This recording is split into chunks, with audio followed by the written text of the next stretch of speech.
இன்று சரஸ்வதி பூஜை, ஆயுத பூஜை, சாமி கும்பிட வேண்டிய நேரம். புதன்கிழமை இன்று காலை 6 மணி முதல் 7:25, 9 மணி முதல் 10 மணி வரை, 11 மணி முதல் 12 மணி வரை, மதியம் 1:30 3 மணி வரை, மாலை 4 to 5, இரவு 8 to 9 ஆகிய நேரங்களில் இன்று சரஸ்வதி பூஜை, ஆயுத பூஜை வழிபாடு செய்வது நல்லது. ஆயுத பூஜையை நாளை வியாழக்கிழமை காலை 9 முதல் 10:30 வரை வழிபடுவதும் சிறப்பை தரும். குடும்பத்தில் கட்டாயம் சரஸ்வதி பூஜை, ஆயுத பூஜை கொண்டாடுவது குடும்பத்தில் பணவரவு, தொழில் விருத்தி, குழந்தைகளின் கல்வி நிலை கட்டாயம் உயரும்.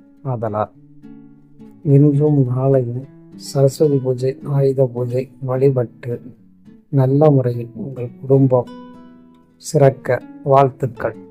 நன்றி.